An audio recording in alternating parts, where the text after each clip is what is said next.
회사 코드 1000번 주식회사 배움전자 선택해서 들어와져 있으시면 되시고, 그리고 교재는 411페이지 펴서 보시면 되겠습니다. 이전 부분까지는 저희가 이제 정리가 되어 있는 상태이고요.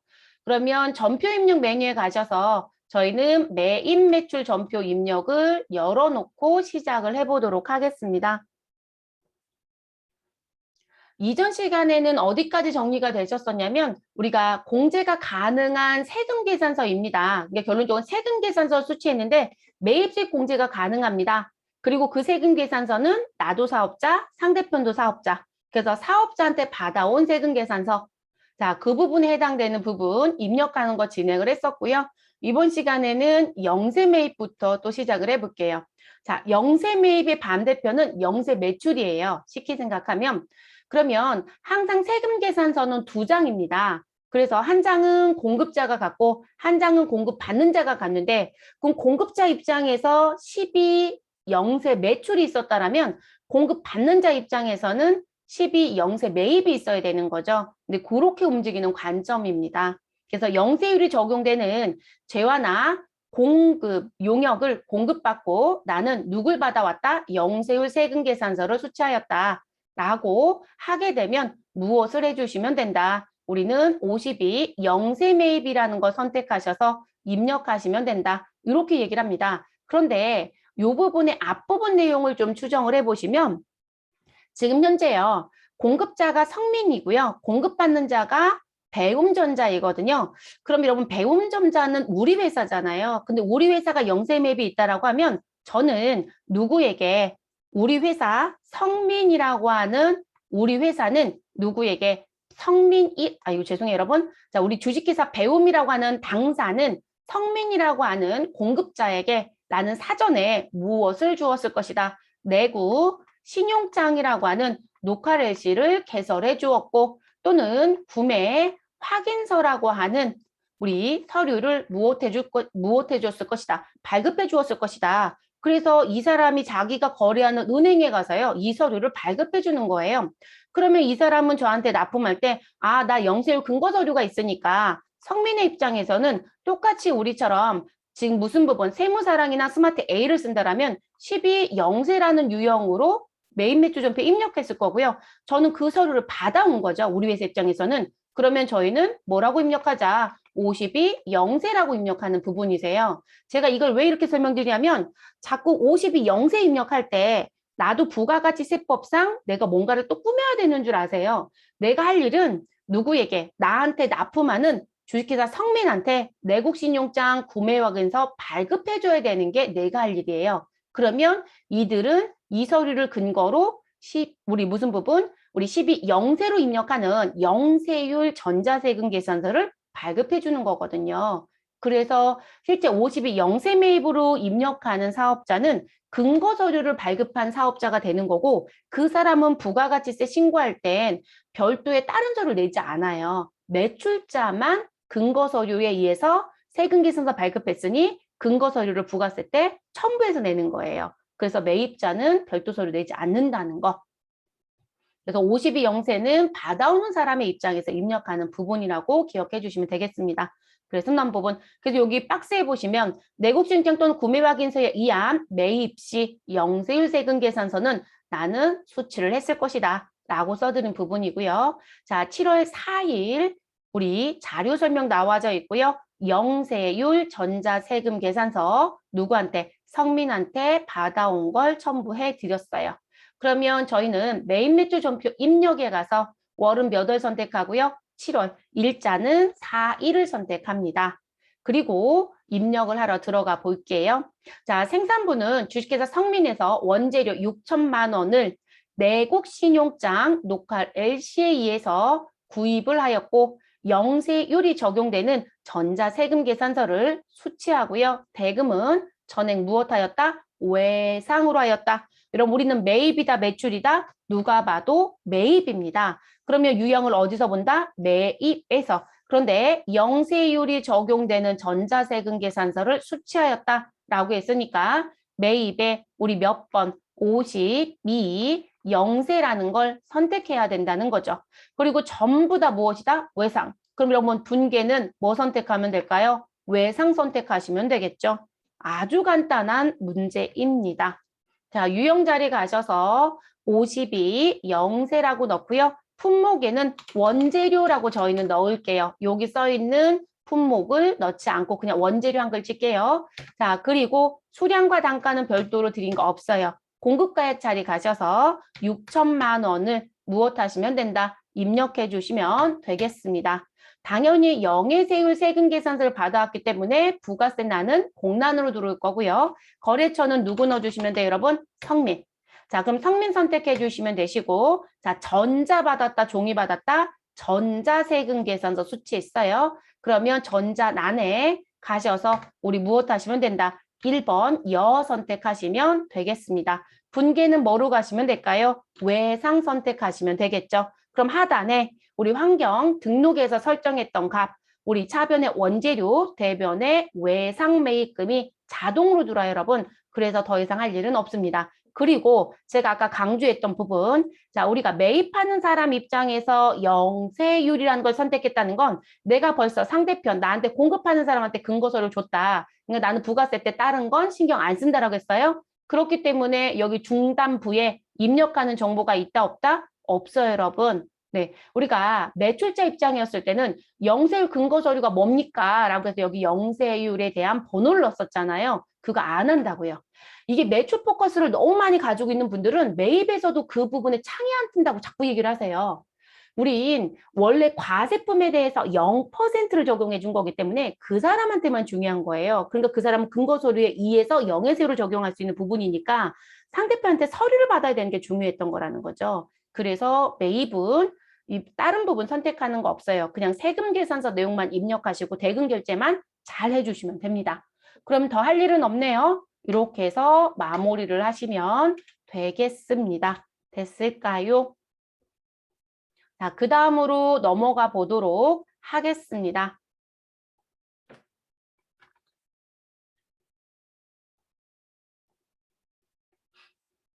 자, 그러면 우리 결과 확인 쪽에 가서 볼게요, 여러분. 자, 영세율 세금 계산서예요. 그러면 세금 계산서 합계표에 집계가 된다, 안 된다? 된다. 다만 매입과 관련된 부분이니 매입처별 세금 계산서 합계표에 가셔야 되겠죠.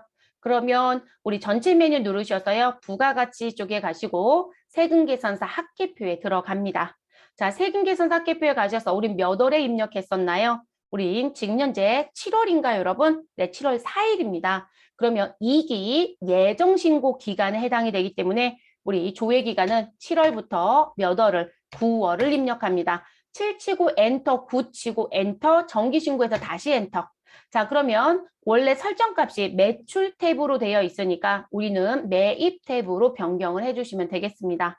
자, 매입 탭에 가면 우리 주식회사 성민의 매수가 2매로 바뀌었을 거고요. 6천만 원이 가산이 돼서 1억 3,500만 원이 들어오게 됩니다. 근데 세액난이 여러분 1,350이 아니죠. 왜냐면 6천만 원이 부가가치세가 0%였기 때문에요. 그래서 이렇게 들어오고요. 자, 그리고 우리 세금계산서합계표는 최소화시킬게요, 여러분. 그리고 부가가치세에 가셔서 부가가치세 신고서에 갑니다. 그럼 지금 영세율 세금계산서 받았어요. 그러면 세금계산서를 무엇하였다? 수치하였다가 되죠. 그리고 우리는 지금 현재 무엇을 사가지고 왔다? 원재료를 사가지고 왔습니다. 고정자산 매입이 아니라는 얘기예요. 자, 조회 기간에 가셔서 몇 월부터 몇 월을 넣어주셔라. 7월부터 9월. 그럼 7 치고 엔터. 그리고 9 넣고 엔터 합니다. 라인이 끝까지 벗어날 때까지 엔터 하셔라. 그리고 들어오면 기존에 저희가 입력해서 나갈 때 저장한 자료가 있기 때문에 항상 이 메시지가 한동안은 뜰 거라겠죠, 여러분? 우리는 다시 불러드릴 거니까 무슨 버튼을 눌러라? 아니요. 자, 아니요 버튼 눌러주시고요. 그러면 새로 불러오기가 되어집니다. 우린 어떤 날을 확인하신다? 매입세액이라고 되어 있는 부분에 세금 계산서 수치분이 있을 것이고 어느 부분? 10번 일반 매입 자리를 확인합니다. 그래서 일반 매입 자리에 가시면 1억 3,514만 5,706원이라고 해서 조금 전에 입력했던 6천만 원이 가산된 금액으로 바뀌어 있을 겁니다. 그리고 세액난도 보시면 여러분 우리 6천에 600이 아니라 6천에 0이기 때문에 우리 세액난에도 금액이 0으로 반영이 되기 때문에 이 금액의 10%가 아니에요, 여러분. 그럼 여러분 감지할 게 뭐냐면 자, 매출과 관련된 부분은요. 지금 아예 과세표준 및 매출세액에 1번부터 4번까지는 무슨 난이 되고 10%의 난입니다. 그래서 세율에 10%라고 써있죠, 여러분.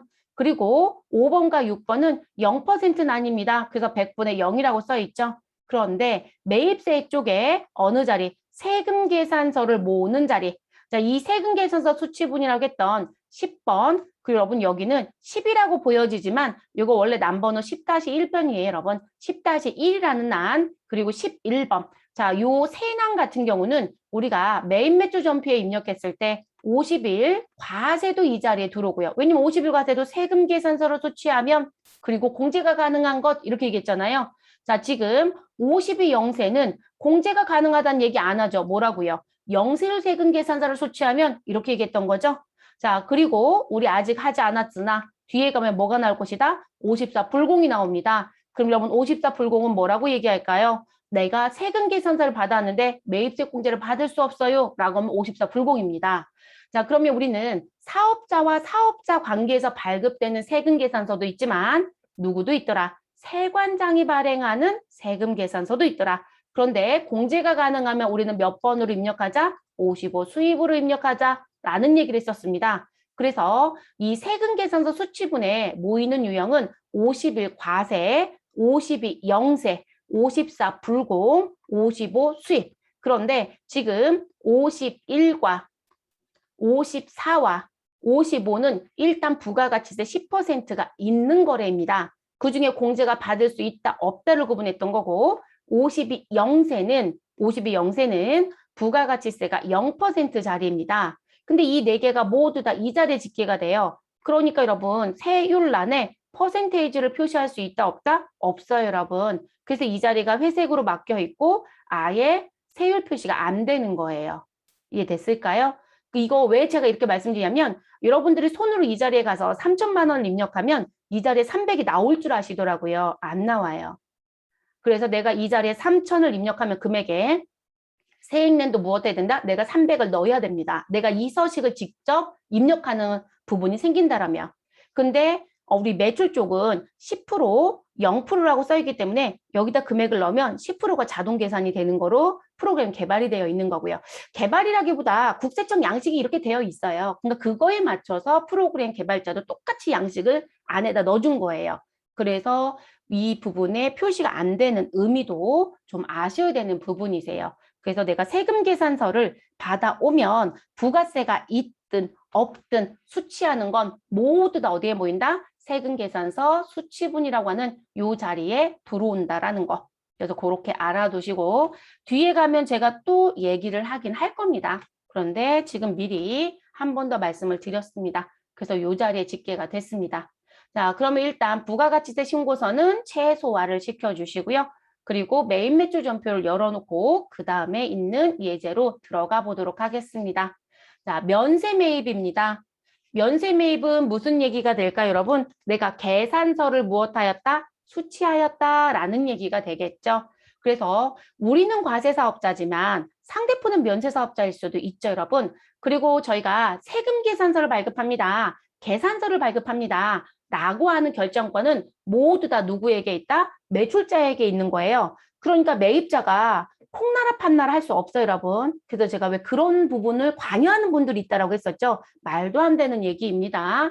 그래서 우리는 주식회사 배움전자는 컴퓨터를 제조하여 판매하는 과세사업자일지 모르나 누구는 내한테 지금 현재 책을 공급하고 있는 교육서적은 누구이다? 면세사업자라는 거죠. 그러면 우린 당연히 면세사업자한테 물건을 받았으면 계산서를 받아오는 게 합당하다는 얘기예요. 그래서 면세사업자로부터 계산서를 수취하게 되면 나는 매입 매출 전표에 몇 번? 53 면세 매입이라는 것으로 무엇 해달라? 입력해달라 이 얘기입니다. 그래서 우리가 받아오는 서류는 세금 계산서와 계산서는 무조건 매입 매출 전표에 입력하고 신용카드나 직불카드나 현금 영수증은 부가가치세와 관련된 것만 입력하셔라. 그래서 그렇지 않은 건 다 어디에 입력한다? 일반 전표에 입력하는 게 맞다. 이렇게도 얘기를 했었습니다. 자, 날짜는 7월 7일입니다, 여러분. 그러면 저처럼 상단에 4일을 넣으신 분들은 이 자리 스페이스바 눌러서 지워주시면 7월 달 전체를 볼 수 있을 거고요. 그리고 하단에 내려와서 무엇 하시면 된다. 우리는 7일을 입력하시면 되겠습니다. 그래서 7일 입력하시고, 자, 그리고 나와져 있는 보기 지문 좀 볼게요. 실무 예제. 자, 교육서적에서 상품, 컴퓨터 교재이고요. 자, 여러분, 교재는 도서라는 표현이 되겠죠, 여러분? 도서. 자, 도서는 우리 부가가치세법에 들어가서 보았더니 뭐라고 얘기하더라? 도서는 면세라는 것으로 법에서 지정해 주었습니다. 그리고 도서는 여러분, 사는 것도 면세고요. 도서를 빌려주는 업도 면세가 됩니다. 그래서 컴퓨터 교재를 구입하고 무엇을 계산서를 수취하였다라고 합니다. 대금은 전액 현금 지급하였다. 신규 거래처 몇 번에 205번에 등록해달라라고 얘기합니다. 그러면 저희는 지금 무엇을 받아왔다고 되어 있으니 계산서를 받아왔다고 되어 있으니 입력하러 들어가시면 되겠죠. 작성일자 7월 7일로 입력합니다. 자, 유형에 가셔서 면세는 몇 번, 매입에 있는 유형, 몇 번이 여러분? 53 계산서라는 거 선택하시면 되죠. 그래서 53 면세. 그리고 우리 품목에 뭐라고 넣을까요, 여러분? 컴퓨터 교재라고 넣겠습니다. 자, 수량과 단가가 있으니 그대로 입력할게요. 수량은 150, 단가는 25,000원. 자, 그래서 공급가액은 375만 원이 들어옵니다. 자, 부가세는 당연히 공란으로 들어야 되겠죠. 면세니까요. 거래처 신규 등록해달라겠다라고 했을 때 무슨 키를 눌러달라? 플러스 키. 그리고 거래처의 상호는 교육서적입니다. 그리고 엔터를 치시면 우리 공급처 등록이라는 팝업창이 뜹니다. 그러면 공급처 코드는 몇 번 써달라? 205번. 그러면 108번으로 들어온 자리는 205번으로 수정해 주시면 되겠습니다.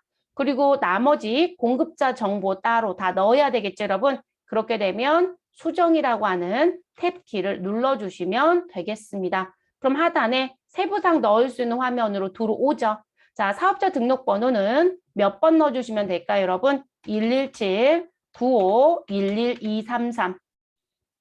자, 여러분 지금 가운데 번호가 뭐로 되어 있어요? 95로 되어 있네요. 그쵸? 그리고 교육서적에는 주자가 앞뒤로 붙은 게 없어요. 그죠? 제자가 붙은 것도 없고 유자가 붙은 것도 없고요. 그러면 개인 사업자이구나. 그럼 개인 사업자의 면세가 100%면 가운데 몇 번이다? 90번대이다. 이거 말씀드렸었죠? 네, 그래서 90번대 사업자 번호 드린 거고 대표자 이름은 박범준이네요. 그럼 박범준이라고 넣어주시고요. 업태는 뭐로 되어 있어요? 도소매.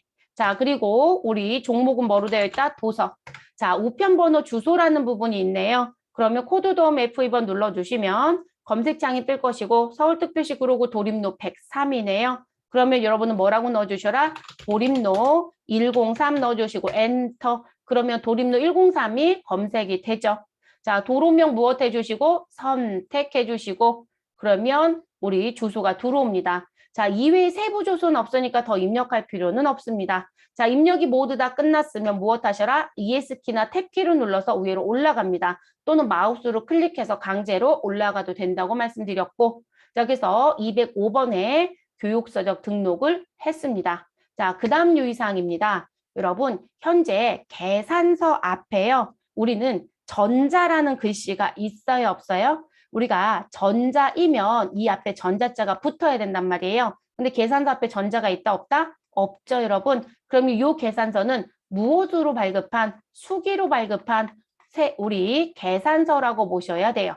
그러면 여기 전자 자리는 입력한다, 안 한다? 안 한다. 그래서 이 자리는 공란으로 가야 되는 부분입니다. 그러면 전자이면 1번 여, 그렇지 않으면 0번 부입니다. 근데 여러분 0번 누르지 않고 그냥 엔터 해볼게요. 이 자리에서 그대로 엔터. 자, 그랬더니 여러분 공란으로 넘어오죠. 자, 그리고 현재 우리는 무엇이었다? 현금으로 지급했다. 그럼 분계 뭐로 가시면 돼요? 현금. 자, 그럼 1번 현금 선택하면 우리 돈이 나갔으니까 출금 전표 처리가 되고 그리고 원재료로 들어왔습니다. 이 문제를 시험에 냈더니 죄다 틀리고 나옵니다. 왜 틀렸을까요, 여러분? 분명히 컴퓨터 교재는 무엇이었다? 상품을 구입했다. 이렇게 얘기했거든요. 상품을 다 갖다 팔고 오세요. 본인들 스스로가. 그래서 원재료가 나오면 여러분들이 마음이 너무 급해요. 여기서 현금 선택하고 난 맞았어. 엔터 이러고 그냥 올라가서 다른 거 막 해요. 그래서 여러분 지금 이 자리가 현금이나 외상이라든지 뭐 이런 걸 쓰실 때 반드시 확인하실 건 내가 원하는 계정 과목이 맞는지 꼭 확인하셔야 돼요. 그래서 저희는 153번 원재료가 아니라 146번 상품이 맞습니다. 그래서 146번 상품으로 반드시 무엇하셔라? 고쳐주셔라. 됐을까요? 그래서 계정 과목 수정하는 거 놓치지 마실 것. 그래서 이런 문제가 나오면 정말 많이 틀려요. 그래서 조심하셔야 되는 부분입니다. 그러면 저희는 어디까지는 이제 끝난 부분이에요, 여러분? 우리 지금 면세와 관련돼서 입력하는 건 해보셨죠? 그럼 교재 한 장 넘겨서 보시면 414페이지에 결과 확인하시죠 라는 게 있습니다. 자, 우리가 계산서를 발급하거나 계산서를 받아오면 계산서 합계표라는 법정 서식이 따로 있습니다, 여러분. 그런데 우리가 회계 나는 급수에서는 그게 안 보인다고 했죠. 그래서 계산서 합계표는 들어갈 수 없고요. 부가가치세 신고서만 위치를 보여드릴게요. 그러면 이런 부가가치세 신고서 열어놓은 거 있으실 거니까 우리 다시 창을 오픈시켜 주시고, 자, 그리고 7월 1일부터 9월 30일 2기 예정신고 기간은 입력이 되어 있는 상태일 거니까요. 상단에 조회 버튼만 해보도록 할게요. 자, 조회 버튼 누르셔서 여기 어느 부분, 자, 우리 매입세액의 합계난 1억 6,514만 5,706원이 바뀌는지도 확인할게요. 자, 조회 버튼 눌러주시면 세로 부르기 기능이라고 했죠? 자, 우리 아니오해야 세로 부르기 된다겠습니다. 자, 그러면 그거 끝나고 나면 우리 합계난에 1억 6,514만 5,706원 우리 아까하고 동일하죠, 여러분? 변경된 거 없어요. 근데 우리는 계산서에 대한 내용을 보러 왔단 말이에요. 그러면 계산서를 발급하거나 계산서를 수취한 건 우리 상단에 과표명세라는 버튼을 눌러서 확인할 수 있다, 없다? 있다. 그래서 계산서 발급과 계산서 수취는 과표명세의 어느 자리, 계산서 발급 및 수치라고 하는 자리가 있죠, 여러분. 그래서 그 자리에서 내용 확인이 됩니다. 이 자리. 그래서 이전에 매출 쪽 입력했을 때는 어느 자리에 집계가 됐다가 면세 사업 수익 금액에 집계가 됐다가 거기에 집계된 금액 중에 계산서 발급한 게 있으면 84번에 재집계가 됩니다. 이렇게 말씀드렸고요. 매입은 집계되는 장소가 다른 데가 없어요, 여러분. 계산서만 몇 번에 85번 계산서 수치 금액 자리에 집계가 됩니다. 우리 375만 원 맞죠, 여러분? 그래서 요 자리에 집계가 된다는 거 됐을까요? 그래서 이게 실제 부가가치세 신고서로 오픈이 되면 우리가 1쪽, 2쪽, 3쪽, 4쪽 이렇게 나뉜다고 했잖아요. 그러면 이 부분은 3쪽에 기재가 돼요. 3쪽. 그래서 우리 4개의 쪽 중에 3쪽에 기재가 되는 정보이다. 라고 알아두시면 또 되겠습니다. 외우시거나 하지 않으셔도 돼요, 여러분. 제가 쪽수를 얘기해 드리는 건 업무 부분들 때문에 표현해 드린 부분이고요. 그 내용은 하단의 팁박스에 가면 우리 53 면세로 입력한 건 부가가치세 신고서 과표명세 눌러주시고 그리고 네 번째 쪽 세 쪽인 우리 85난에 집계된다는 거 써드렸으니까 요거만 그냥 가지고 가시면 되겠습니다. 시험에서 계산서 발급이나 계산서 수치가 나오면 부가가치세 신고서의 과표명세를 눌러서 확인할 수도 있고요. 저희 왜 매출 쪽 다 끝나고 제가 뭐 하나 보여드렸죠, 여러분? 매입과 매출 전체를 볼 수 있는 거.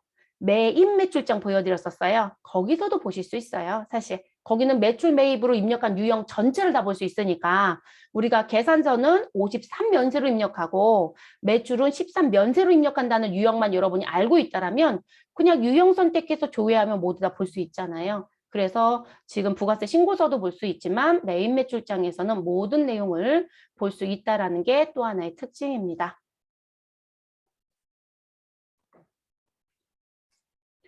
54 불공이라고 해서 들어오는 불공제 매입을 좀 들어가 볼게요, 여러분. 일단은 우리가 매입 매출 전표에 일자를 입력하고요. 유형 쪽에 커서를 두고요. 그리고 저랑 같이 입력을 한 다음에 관련된 유형을 좀 띄워놓고 설명을 좀 드려볼게요.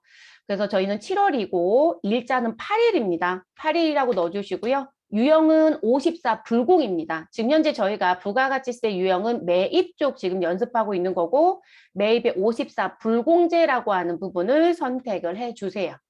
자, 그리고 품목에는 뭐라고 넣을 거냐면 저희는 자동차라고 쓸게요, 여러분. 자동차. 왜? 아, 이거는 복수거래 한번 해볼까요? 사실 매입 쪽은 복수거래는 의미가 없는데요. 난 관리를 하고 싶다라고 하면 넣어도 상관은 없거든요.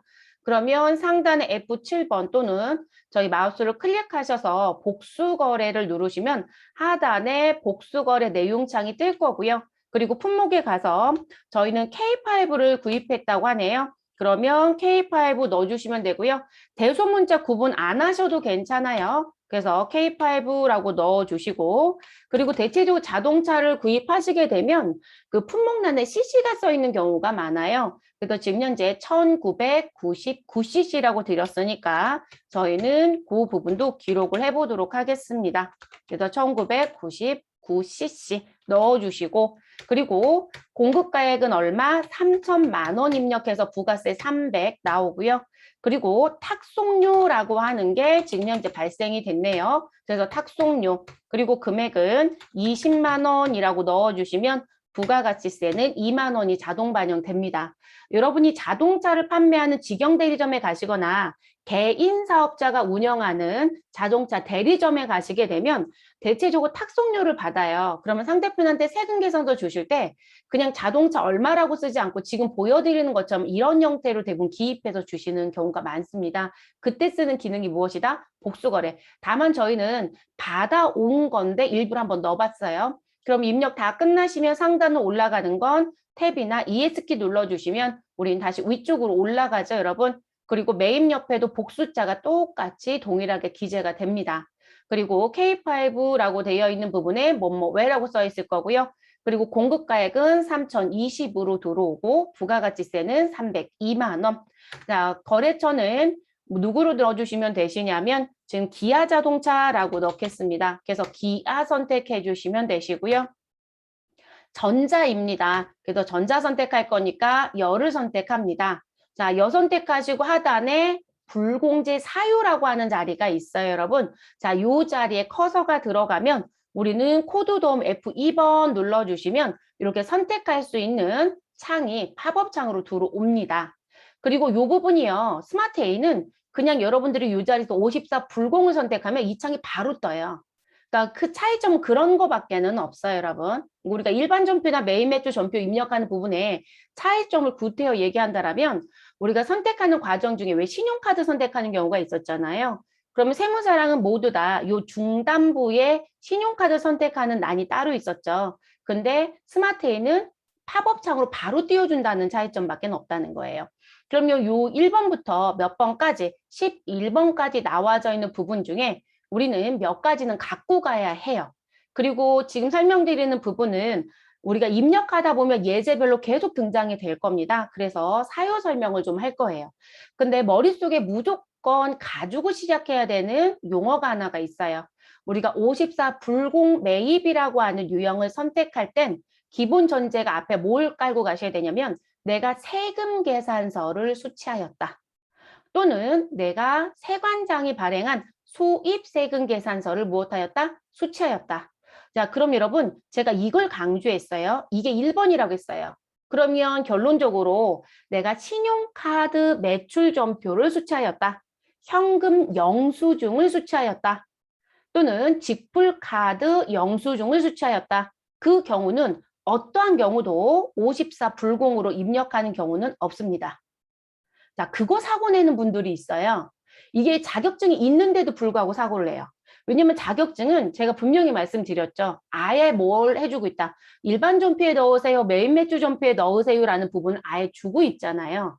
그리고 어찌됐든 현재 공신력이 가장 높은 건 전산세무회계이고 실무에서 많이 쓰는 프로그램은 스마트 A이고 그 차이밖에 없는데 그러다 보니까 전산시험을 많이 보는데 메인 매출 존피에 입력하세요 라고 주고 54 불공이라는 걸 주는데 근로시험 문제를 냈죠. 근데 거기 분명히 세금 계산서를 받았다는 글씨가 있는데도 불구하고 일하러 가시면 자꾸 다른 증빙도 거론을 하시더라는 거죠.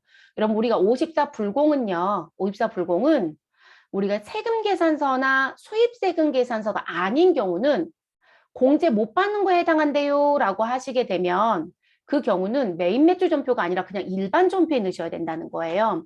그래서 지금 조금 전에 말씀을 드렸던 무슨 부분? 아, 나는 현재 신용카드 영수증을 받아왔거나 또는 직불카드도 현재 많이 쓰잖아요. 체크카드라는 게 있으니까 직불카드 영수증을 받아왔거나 또는 현금을 내시고 현금 영수증을 받아올 수도 있다는 거죠. 그래서 이런 형태의 서류를 내가 받아왔다. 그래서 수치를 했는데 그 부분의 내용을 따져보니 무슨 부분? 너 그거 사고 관련이 없대. 그거 자동차와 관련되어 있는데 무슨 부분? 비영업용 소형 승용차. 그거 접대라며 면세 쪽에 썼다며 토지 자본적 지출이네. 이런 사유에도 해당이 되더라는 거예요. 자, 이 불공제 사유에 해당이 되더라. 그러면 요 부분을 매입 매출 전표에 와서 54 불공이냐? 그게 아니라 지금 요 부분이 불공제 사유에 해당이 된다라면 위에 써드린 증빙은 그냥 어디에 간다? 일반 전표 입력입니다. 일반 전표 입력. 그래서 우리 매입 매출 전표에 54 불공은 무조건 세금계산서, 수입세금계산서를 수취한 것 중에 공제를 받으면 50일 과세와 55 수입.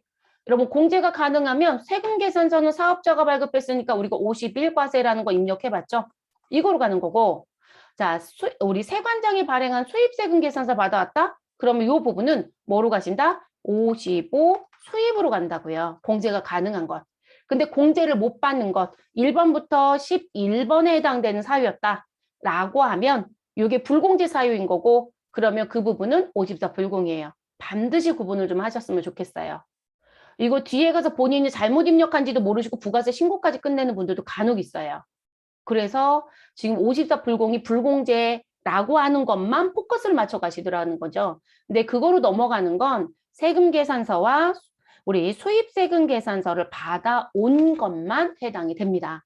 그리고 이 부분을 그러면 공제를 안 받으니까 내가 여기다 입력을 안 하면 되지 않겠느냐라고 얘기를 하시는데 자, 그 부분은 안 되는 이유가 있어요, 여러분. 자, 뭐 때문에 그러냐면 자, 부가가치세 신고서에 가서 보았더니 어떤 문제가 있더라. 자, 세금계산서를 집계하는 자리가 분명히 있습니다. 그래서 매입세액 쪽에 갔더니 부가가치세 신고서가 어떻게 국세청이 만들어 놨더라. 일단 당신이 세금계산서를 받아오면 공제를 받든 공제를 받지 않든 모두 다 세금계산서 어디에 수취분이라는 부분에 무엇하여야 한다? 집계하여야 한다라는 게 있어요. 이 자리에. 그러면 공제가 가능한 50일 과세도 여기에 모여야 하고 자, 부가가치세 전혀 관계없는 52 영세도 여기에 들어야 되고 제가 전혀 관계없다라는 건 부가가치세 매입세액하고는 전혀 관계가 없어요 라는 표현이고요. 그리고 우리 무슨 부분? 세관장한테 받아왔는데 매입세액이 가능하다라고 하면 우리는 수입이라는 T를 낼 거고요. 그럼 55라는 거로 입력할 거고 그리고 지금 55 수입 세관장이 발행한 거 51 과세 사업자가 발행한 거 그중에 공제를 못 받는 것. 그럼 지금 우리가 수업하는 54 불공. 그러면 어디에? 여기에 뭐하라. 아예 서식이 이렇게 만들어졌다고요. 그러면 프로그램 개발자는 세금계산서 수치분에 집계를 시켜줘야 되잖아요. 그러면 집계를 시켜야 되니까 사실상 집계를 자동으로 반영할 수 있는 키가 필요했던 거죠. 그게 54 불공이에요. 그리고 나서 다시 얘기합니다. 그럼 여기에 모여있는 금액 중에 공제 못 받는 게 있어? 네, 저희 공제 못 받는 게 있어요. 라고 얘기를 하더래요. 그러면 공제를 못 받는 게 있다라고 하게 되면 그걸 우리는 입력할 때 54 불공이라고 입력하고 그 불공에 해당되는 부분은 어느 자리에 우리 부가가치세 신고서 매입세액이라고 하는 자리에 공제받지 못할 매입세액이라는 부분에 무엇을 하자, 집계를 하자라고 얘기를 하는 거예요. 저는 이것 좀 잠깐 지울게요. 그래서 이 자리에 재집계를 합니다. 어디에 있었던 부분? 우리 세금계산서에 모여 있었던 부분. 그래서 이 부분에 모여 있는 것 중에 요거를 다시 빼야 돼요. 그러면 여러분 지금 생각을 해보세요. 여러분들이 가서 구태여 돈까지 내서 구입한 프로그램을 쓰고 있는데 입력을 하면 일사천리로 반영하는 게 편할까요? 아니면 여러분이 지금 10번, 10-1번, 11번 자리에 모여 있는 것 중에 공제 못 받는 거 다시 선별 작업해서 여러분이 16번 자리에 다시 입력하는 게 편할까요? 우리 프로그램 쓰는 가장 큰 이유는 우리 일을 줄이자예요. 일을 늘리려고 절대로 프로그램 쓰지 않거든요. 그러면 지금 이 자리에 집계가 됐다가 이 아래쪽에 집계를 시켜주는 번호가 54 불공이었던 거예요. 그러니까 여러분들이 55나 51이나 52를 입력하면 세금 계산서 수치본 자료를 그냥 끝이에요. 무슨 얘기인지 아시겠죠? 근데 그중에 공제 못 받으면 여기를 들어야 되니까 선별 작업을 해서 여러분들이 반드시 54 불공으로 가야 합니다. 그리고 지금 써드리는 55, 51, 52, 54는 집계하는 자리가 이 자리라고 했고 이 집계하는 서류가 또 있을까요? 없을까요? 당연히 있겠죠, 여러분. 이 자료는 모두 다 나는 지금 현재 무엇으로 받아왔다. 나는 모두 다 전자였었다. 그러면 미리 국세청에 모여 있겠죠. 어디요? 홈택스에 가면 조회할 수 있다. 근데 저희는 전자도 있고요. 수기로 발행한 종이도 있었습니다. 그러면 모두 다 국세청에 모여 있지는 않겠죠. 그러니까 우리도 업무하는 과정 중에 전자와 종이를 한꺼번에 볼 수 있는 서류가 필요하죠. 그게 무엇이다? 세금 계산서 합계표인 거죠. 그래서 세금 계산서 합계표는 공제를 받는 것도 공제를 받지 말아야 되는 것도 모두 다 모아준 서류예요. 말 그대로 세금 계산서를 집계하는 서류. 다만 이게 매출이면 매출처별 세금 계산서 합계표라고 부르는 거고 매입이면 매입처별 세금 계산서 합계표라고 하는 부분입니다. 그래서 이 유형이 있다라고 기억을 해주셔야 되는 부분. 그래서 여러분 시험에서 이거를 정말 열심히 내는 거예요. 시험에서. 그러니까 모든 시험에 54 불공은 정말 많이 내요. 근데 여러분들 현실에 가보시면 저희 반도 지금 회계직으로 있었던 분들이 있단 말이에요. 현실에 가보시면 54 불공 별로 많이 못 봐요, 여러분. 정말 막말로 시험만 미친 듯이 출제해요. 현실에 가시면 볼 기회가 왜 없냐면 자, 54 불공 아직 얘기 안 했지만 우리가 접대라는 얘기를 할 거거든요. 그럼 접대라는 건 우리 회사 매출을 증진할 목적으로 거래처랑 술도 먹고 밥도 먹고 골프도 치고 이런 거거든요. 그런데 실제 그 접대는 세금 계산서를 받아오는 경우가 많을까요? 아니면 카드 결제가 많을까요? 어떤 게 더 많을까요, 여러분? 세금 계산서 수치는 1번이고요. 카드 결제는 2번이에요. 그럼 누가 더 많을 것이다? 카드 결제가 훨씬 더 많습니다. 그러니까 세금 계산서 받아오는 접대는 업무자들이 얘기할 때 거의 없다고 얘기를 해요. 아니 도대체 이거는 언제 있어? 거의 없어요, 여러분. 말 그대로 명절 때 우리가 참치 세트를 150개를 사서 그중에 100개는 거래처한테 쫙 돌렸고 50개는 종업원한테 나눠줬다. 뭐 이런 경우들이 있다라고 하면 세금 계산서를 받아오는 경우가 간혹 있어요. 네, 그리고 현금 주면 더 할인을 해주니까 일부러 그렇게도 하거든요. 카드 결제 안 하고. 근데 우린 증빙이 필요하니까 증빙을 발급받을 거거든요. 그러니까 그런 경우들이 아니면 실제 세금 계산 수취권이 없어요. 근데 우리가 시험 문제를 풀어보면 접대비가 진짜 많이 나와요. 그런데 현실은 카드예요. 그럼 제가 아까 신용카드나 직불카드나 현금 영수증이나 뭐 김영시 선불카드 우리 공제받지 못하는 부분에 해당이 되면 54 불공사유에서 해당되는 그런 사유라면 모두 다 어디에 넣는다고요? 일반전표요. 그래서 접대비는 일반전표에 거의 대부분 모여있는 게 현실. 시험은 준거대로 가는 겁니다. 시험은. 그래서 이 54 불공은 볼 기회가 그닥 많지는 않아요. 그리고 만들어진 취지는 정확하게 알고 쓰셔야 될 것 같아서 이 자리에 한번 모였다가 아래쪽에 다시 집계가 된다. 그러면 여기는 전체 집계가 되고 이 금액 중에 공제 못 받는 걸 16번에 들어가서 무엇한다? 뺄 거예요, 여러분.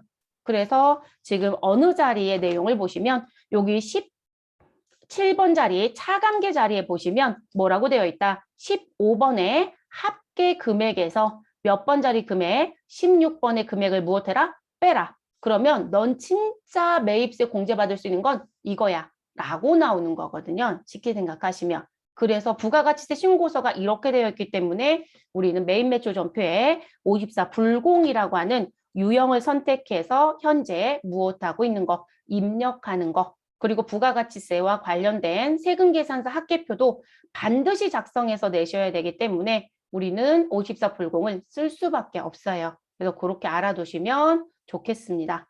그래서 그거 먼저 갖고 가신 게 맞을 것 같아요. 그래서 난 부분. 자, 그럼 우리는 사유를 하나씩 다 들여다볼게요, 여러분. 이건 이론 수업 때 다 봐요. 배우는 게 그냥 프로그램의 기능 탭으로 뜨는 거라고 보시면 되겠습니다.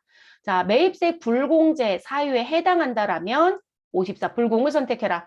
그러면 첫 번째, 우리 매입세 불공제 사유에 해당하는 1번 필요적 기재사항이 누락되었다라는 건 도대체 무슨 얘기냐? 자, 우리가 세금 계산서에 들어가서 보니 우리 반드시 기재가 정확하게 되어 있어야 되는 뭐가 있더라? 자리라는 게 있더라. 자, 그 자리가 무슨 부분? 공급자의 등록번호와 상호, 성명이라는 자리가 있다. 자, 이 자리는 절대로 오류가 있어서는 안 된다. 만약에 공급자가 오류를 범했다 그러면 공급자는 세금 계산서를 성실히 발행하지 않았다는 가산세가 적용이 됩니다. 그리고 공급받는 자는 매입세 공제를 받을 수 없습니다. 문제가 된다는 얘기예요. 자, 그리고 공급받는 자는 어느 자리? 등록번호. 그러니까 공급받는 자라고 하는 사람의 기준은 이 자리만 정확하면 됩니다. 자, 그리고 무슨 부분이 정확해야 된다? 작성 일자 또는 작성 연월이라고 되어 있는 이 자리가 오류가 있어서는 안 된다. 자, 그래서 이 자리를 작성 연월이라고 하고요. 여기 비고란 밑에 있는 월일을 공급연월이라고 불러요. 이 부분의 날짜는 공란이어도 아무 상관이 없어요. 그래서 우리는 공급연월이 중요한 게 아니라 작성 연월일이 중요하다고 합니다. 이유는 공급한 시점을 기준으로 우리는 세금 계산서를 미리 작성해서 줄 수도 있고 뒤에 작성해서 줄 수도 있다라는 규정이 있어요. 그것 때문에 원래 원칙은 공급하는 시기마다 발급을 하는 게 맞다. 내가 이번 달에 35번의 거래가 있었다라면 우리 지금 보는 이 세금 계산서는 35번의 발급이 이루어져야 되지만 그러면 일이 너무 많아서 한꺼번에 묶어서 발행하거나 또는 계약금을 미리 받은 게 있다라면 우리는 미리 세금 계산서를 발급할 수도 있다라는 법령이 있거든요. 그러다 보니까 공급 시기하고 일치하지 않는 상황들이 생겨요. 그래서 이 날짜가 중요하다라고 얘기하는 거예요. 그래서 이게 중요하고 그리고 나는 과세표준의 금액이라고 부르는 공급가액과 그에 해당되는 10%인 부가가치세, 그게 세액이겠죠, 여러분? 자, 요 부분의 금액도 오류가 있으면 안 되겠죠. 그럼 지금 제가 테두리한 지금 이 네 군데를 세법에서 뭐라고 부른다? 필요적 기재사항이라고 불러요. 그리고 이걸 이론에서 낼 때 사지선다로 출제하는 거죠. 다음 중 필요적 기재사항에 해당하는 거, 해당하지 않는 거. 이렇게 단독으로 낼 수도 있고 다른 거랑 묶어서 낼 수도 있고. 됐을까요? 그런데 이 부분이 잘못되어 있다는 얘기인 거예요. 그러면 제가 분명히 말씀드렸잖아요. 발급하는 사람은 성실히 발급하지 않았다? 받는 사람은 매입세 공제를 못 받는다? 이런 문제까지 들어가는 게 이 자리예요. 그러니까 우리는 제대로 된 세금 계산서를 받아야 되겠죠. 그래서 이 네 군데는 절대로 오류가 있어서는 안 된다는 거. 됐어요. 그래서 나오는 부분이 1번 사유입니다. 자, 시험에서 출제하냐고 물어보신다라면 아니요. 입력 문제 한 번도 낸 적이 없습니다. 왜냐면 대부분들 여기 잘 안 틀린다고 얘기를 해요. 근데 업무해 보시면 가끔 실수하세요. 국세청에 가서 내가 기아 자동차에서 일하는데 배움전자를 검색했어요. 근데 배움전자가 27개가 뜨는 거예요. 근데 제가 사업자 번호를 졸면서 봐서 끝자리가 45792로 끝났는데 제가 98을 선택하고 발급을 해버린 거죠. 그럼 어떻게 된 상황이에요, 여러분? 제 입장에서는 배움전자한테 발급했다고 생각하는 거죠? 근데 엉뚱한 사람한테 발급해 준 거죠? 여러분, 필요적 기재사항 잘못된 거잖아요. 이해되셨어요? 그렇게 되는 부분이에요. 다행히도 우리가 수정세금 계산서 사유라는 부분에 가면 그걸 발견했다라면 다시 무엇할 수 있다? 수정할 수 있다는 부분이 있기는 해요. 그런데 그걸 발견 못한 상태에서 우리는 올바르게 받았다라고 막 넣는다라면 일단 문제가 되겠죠, 여러분. 그래서 이게 전자적 문서로 발급할 때요. 반드시 확인하실 게 뭐냐면 내가 발급하는 공급받는 자가 동일한지 꼭 확인하세요. 지금 저희처럼 이렇게 프로그램 구입해서 이 안에서 발급행위를 하면 그 실수가 없어요, 여러분. 왜냐면 거래처 등록에 되어 있기 때문에. 근데 국세청 홈택스 서버에서 발급하실 땐 내가 검색을 하면 검색창이 쫙 뜨거든요. 그때 실수를 하시는 경우가 있어요. 그래서 꼭 내 거래처가 맞는지 확인하실 것. 그게 1번입니다. 자, 그 다음 두 번째. 자, 두 번째 사유는 어떤 의미로 쓰시는 부분이냐면, 자, 우리는 사업자 등록증에 가면 무슨 부분이 써 있다? 사업의 종류라는 게 써 있다. 그러면 회사가 하고 있는 사업의 종류와 관련하여 무엇한 거? 지출된 것만 우리는 사업과 관련이 있는 지출이라고 얘기를 하겠죠. 이해되셨을까요? 그런데 지금 지출의 내용을 따져보니 뭐라고 얘기하더라? 그거요. 사업하고 관련이 없다고 얘기하던데요? 라고 얘기를 해요. 그래서 왜 사업하고 관련이 없니? 라고 물어보니 이렇게 얘기합니다. 지금 지출한 거요. 우리 회사 사장님이요. 우리 회사 사장님이 집에서 쓸 거. 우리 가게라고도 표현하죠, 여러분. 이 가게. 가게나 집 또는 개인적으로 사용할 거. 자, 요 부분을 구입했대요. 그리고 자기 돈 내면 돼요, 여러분. 그런데 자기가 집에서 쓰거나 가게에서 쓰거나 개인적으로 쓸 부분에 대해서 구입을 하고 어디요? 여기 공급받는 자라고 하는 자리가 있잖아요. 이 자리에 회사 이름으로 받아오는 거예요. 쉽게 생각하시면.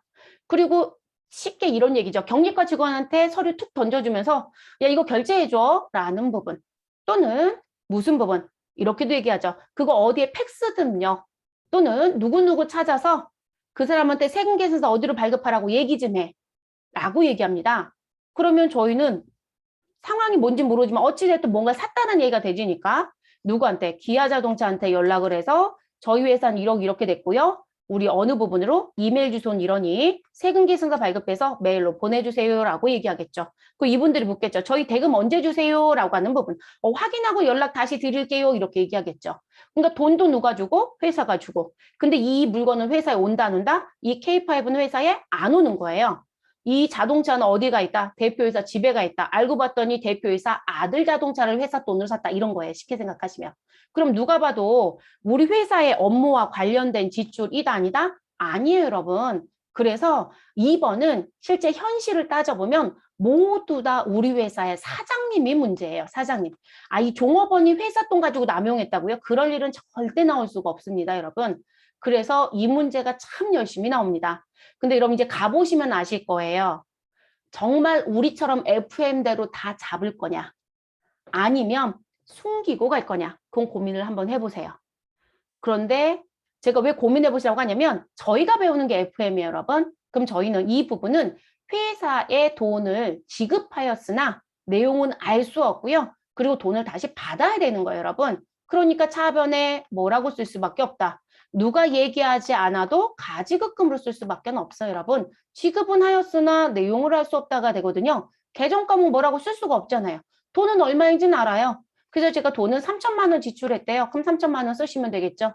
됐어요? 그리고 이 돈은 누가 갚아야 된다? 우리 회사 사장님이요. 그럼 사장님의 이름은 누구예요? 박두철. 됐어요? 자, 이렇게 관리하시는 부분. 그래서 친절한 출제자는 가지급금 회계 처리하라고 줄 거고요. 친절하지 않은 출제자는 지문에 아무 얘기도 안 해주고요. 사고 관련 없이 지출이 일어났다. 뭐 이런 식으로 얘기할 겁니다. 그래서 응접실 세트를 샀다, 소파를 샀다, 에어컨을 샀다. 근데 회사 이름으로 되어 있는 세금 계산서를 받아왔고 근데 회사에는 물건이 안 올 거거든요. 그 얘기입니다. 그래서 현실에 가시면 특히 중소기업들은 이런 건수가 유난히 있어요. 그리고 세금 계산서가 문제뿐만이 아니라 신용카드도 사실 현실적으로 문제거든요. 그러면 저희는 고민이 점점 늘어나죠. 난 이걸 뭐로 처리해야 될까? 그래서 실제 회사에서는 이거를 불공 처리할 거냐고요? 세금 계산서 받아온 거? 아니요. 불공 처리 안 하고 싶어 해요. 그래서 일단 우리는 걸릴 때까지 가보겠다. 그래서 이제 불법을 저지를 생각을 하죠. 그리고 불법을 우리는 저지릅니다. 무엇으로? 소모품비 아주 당당합니다. 근데 그 소모품비가 한 번에 3천이 나온다는 거죠. 한 번에 500만 원이 나오고 이런 꼴이 생겨요. 그러니까 뒤에 랜덤 조사 받다가 이제 그런 큰 금액 터지면 증빙 갖고 오라고 하겠죠. 증빙 열어봤더니 이건 또 뭔 소리야? 이렇게 되는 거죠. 그러면 그때 가서 이제 모두 다 무엇한다? 부가가치세 공제받은 거 토해내시고 이 돈은 업무적인 지출이 아니니 가지급금으로 보아 가지급금 인정 이자를 내야 되고 그리고 회사에 차입금과 관련된 이자 비용이 있었다. 이자 비용도 비용 인정 못한다라고 하는 악순환이 발생이 됩니다. 그게 현실이에요. 근데 이것도 불법의 현실에 너무 많다는 거죠. 우리는 FM대로 갑니다. 자, 그 다음 세 번째 비영업용 소형승용차라고 해서 들어오는 부분. 자, 그럼 이 비영업용 소형승용차라고 하는 건 우리가 일반적으로 여러분 영업용이라는 자동차가 있고요. 영업용이 아니라고 하는 걸 뭐라고 불러준다? 비영업용이라고 불러줍니다. 이렇게 보시면 되거든요. 그럼 여러분 영업용이라고 하는 건 돈을 벌 수 있는 수단이에요. 돈을 버는 수단. 그냥 이렇게 생각하면 가장 쉬워요. 그럼 돈을 벌 수 있는 수단이다? 그럼 회사에 매출과 관련이 있다. 이렇게 보시면 됩니다. 손익계산서에 매출과 관련이 있다. 그러면 우리 택시 회사는 영업용 택시라는 표현 쓰시나요? 안 쓰시나요? 쓰죠. 우리 일반적으로 영업용이라고 불려지고 있는 부분의 자동차들 번호판을 보시면 노란색으로 표시가 되어 있지 않나요? 그 영업용 택시라고 부르잖아요. 그게 회사에 뭐가 돼요, 여러분? 매출이죠. 우린 법인 택시 회사도 있고 개인 택시도 있죠. 개인 택시는 자기가 사장님인 거죠. 자기가 사장님이고 자기 택시 자기가 몰아서 자기가 보는 거잖아요. 그러면 어찌됐든 다 영업용이라는 거죠. 그래서 매출과 관련이 있는 걸 우리가 영업용이라고 불러요. 그래서 택시 회사의 자동차는 지금 이 자동차가 몇 cc인지 따지지 않는다고 얘기합니다. 개별 소비세가 발생되는 거 따지지 않습니다. 그래서 지금 소나타이든 에쿠스이든 아니면 우리 뭐 K5든 아니면 경차이든 관계없이 모두 다 영업용이어서 매입세 공제를 모두 다 받을 수 있다. 그리고 그 부분 말고도 또 들어올 수 있는 건 누가 또 있을 것이다. 우리 어디에 갔더니 여러분 장내 사업 하시는 분들 계시죠? 장내. 장내가 뭔지는 아시죠? 그러면 우리 왜 운구 차량이 있을 거예요, 여러분. 그 운구 차량 리무진이잖아요. 그쵸? 그러면 누가 봐도 지금 1000cc라는 cc 기준이 있거든요. 그 cc가 넘어가요. 그런데도 영업용으로 얘기하거든요. 매출과 관련이 있으니까요. 이해되셨어요? 그걸 영업용이라고 합니다. 영업부에서 타는 자동차를 영업용이라고 부르는 게 아니라고요. 근데 우리 자꾸 영업부에서 탄다고 하면 자꾸 영업용을 주장을 해요. 영업부 직원이 타고 다녀야 되는 자동차는 지하철 타시면 돼요. 버스 타시면 되고 꼭 회사가 자동차 뽑아서 줘야 될까요? 그럴 이유는 없어요. 다만 업무적으로 조금 더 편리성을 주기 위해서 하거나 또는 이동의 거리가 많다 보니까 회사가 그런 자동차를 뽑아서 쓰고 있는 거지 그걸 가지고 매출을 직설적으로 나오는 건 아니라는 거예요. 그러니까 돈을 직접적으로 번다라고 볼 수는 없다는 거죠. 오히려 상품을 운반하거나 제품을 운반하는 배송용 자동차는 누가 봐도 매출하고 직접적으로 관계가 있거든요. 그래서 그런 건 영업용으로 봐줍니다. 그래서 우리 시험 문제 풀 때 화물차가 나오면 여러분 그냥 공제 받으면 돼요 라고 얘기하거든요. 그렇게 하고 있는 실정이고요. 그러면 비영업용은 무슨 부분이다? 우리 지금 손익계산서의 매출에 직접적으로 영향을 준다라고 볼 수는 없는 거. 제가 조금 전에 업무를 조금 더 편하게 보려고 또는 우리 대표이사한테 아유 사장님 마티즈 타도 되잖아요. 그거 매입세 공제도 받을 수 있는데 근데 우리 사장님은 사회적 지위와 체면이 있기 때문에 도저히 못한다고 하죠. 그래서 조금 더 비싼 차를 뽑아달라고 하죠. 그럼 결론적으로 국민차 규모가 넘어가는 자동차를 뽑을 겁니다. 그럼 그런 자동차는 개별 소비세가 100% 붙거든요. 그래서 이 비영업용이라고 하는 부분에 누가 등장이 되면 소형 승용차입니다. 라는 게 등장이 되면 이렇게 얘기를 합니다. 무슨 부분? 개별 소비세가 발생되는 또는 부과되는 자동차이다 라고 합니다. 근데 그거를 영업용으로 쓰면 관계없이 다 공제를 받을 수 있지만 여기는 공제가 되지만 근데 영업이 아닌 부분에 쓰면 공제가 안 된다고 표현한다는 거죠. 당신이 업무의 편리성이라든지 사회적 지위와 체면 때문에 타고 다니는 거 아니냐 이렇게 보는 거예요. 그래서 우리 공제받을 수 없다로 분류가 됩니다. 그럼 저는 이런 자동차를 무엇하였다? 구입하였다. 이런 자동차에 무엇하였다? 고쳤다. 이런 자동차에 뭘 넣었다? 기름을 넣었다. 그런 게 다 유지잖아요, 여러분. 그리고 이런 자동차를 구입하는 게 아니라 우리 무엇하기도 한다? 빌려 쓰기도 하잖아요. 렌트한다고 얘기하죠. 그런 걸 임차라고 얘기하시면 되겠네요. 그러면 요 세 가지 요건에 해당되는 부분에 내가 뭘 받아왔다? 세금 계산서를 받아왔다. 지금처럼 K5 1999cc. 자, 3천만 원 주고 샀다고 지금 얘기했네요. 구입은 공제받을 수 있다, 없다? 없다. 그럼 구입은 회계 처리할 때 차변에 뭐라고 쓰자? 너 차량 운반구 이렇게 간다는 거죠. 자, 그리고 우리 유지는 무엇으로 가면 될까요? 유지는 차량 유지비를 가시면 되겠죠. 기름 넣었어요 라는 게 가장 대표적인 부분. 근데 기름은 카드로 많이 넣거든요. 그렇기 때문에 사실상 메인 매출 전표에서 이 유지는 볼 일이 많이 없습니다. 그리고 고치는 것도요. 요즘에 카드 결제를 얼마나 많이 하는데요. 그러니까 세금 계산서 볼 일이 그렇게 많지가 않아요. 근데 시험은 기름도 넣고 고치기도 하고 뭐 다 낼 겁니다. 그러면 차량 유지비로 갑니다. 아, 그리고 저는 자동차를 빌려 탔어요 라고 하는 부분. 그러면 이 부분은 우리 임차료라는 계정을 쓰시면 되겠습니다. 만약에 시험에 별도 계정 줬다라면 그 계정 따라가시면 되고요. 그래서 이런 건 무엇할 수 없다? 공제받을 수 없다. 자, 우리 시험지에서 너무 친절합니다. 비영업용 소형 승용차를 구입했다, 유지했다, 빌려왔다라고 아예 써줍니다. 그러면 아무 의심도 하지 않습니다. 됐을까요? 그래서 아무 의심도 하지 마시고요. 그리고 cc 기준으로 얘기하면 우리 발이 4개 달린 자동차는 몇 cc가 넘어가면 1000cc가 무엇되면 초과하면 당신은 매입세 공제를 받을 수 없습니다. 이렇게 얘기하고요. 발이 2개 달린 이륜 자동차는 125cc라고 얘기합니다. 그래서 이 부분이 초과가 되면 공제받을 수 없습니다. 그런데 cc를 무시하고요. 사람을 태우는 기준을 가지고 얘기할 때가 있습니다. 그걸 인승 기준이라고 합니다. 인승. 자, 인승 기준은 몇 인승을 기준으로 간다? 8인승입니다. 근데 여러분 cc는 초과가 불공이에요. 초과가 불공. 근데 인승은 우리 아래쪽이 불공이 됩니다. 그래서 8인승 이하 자동차는 공제받을 수 있다, 없다? 없다. 자, 8인승은 제가 분명히 cc는 따진다, 안 따진다고요? 안 따진다고요. 배기량 따지지 않습니다. 그러니까 배기량과 인승을 같이 가는 게 아니에요. 우리 일반적으로 승합차라고 얘기하는 스타렉스. 스타렉스가 일반적으로 승합의 개념이잖아요. 그럼 스타렉스는 누가 봐도 1000cc 넘어요. 그런데도 불구하고 무슨 법은 누군가는 공제를 받았다고 그러고 누군가는 공제를 못 받았다고 얘기해요. 근데 알고 봤더니 지금 스타렉스 구입을 한 공제가 가능했던 사람은 9인승을 구입했고요. 그리고 한 사람은 7인승을 구입한 거예요.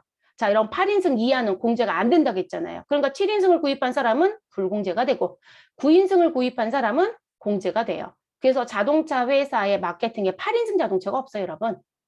그래서 7과 9로 가는 거예요. 그러니까 우리가 세법의 개정 부분들이 있으면 그걸 마케팅에도 다 활용을 해요. 그래서 지금 이 부분, 그래서 인승의 기준은 cc를 따지는 게 아니라 그냥 사람을 가지고만 따질 것이다. 이렇게 얘기를 합니다. 이 구체적인 얘기는 이론 수업 때 할 얘기가 조금 더 있어요. 그거는 따르게 할 거고요. 우리는 시험 목적상 입력하는 부분만 이렇게 갖고 가시라. 그리고 이거 입력할 때 구분점은 어디에서? 우리가 이론 수업에서 부가세 배운 거 가져다가 그냥 입력하는 부분이에요. 그냥 간략하게 지금 말씀을 드리는 부분인 거고요.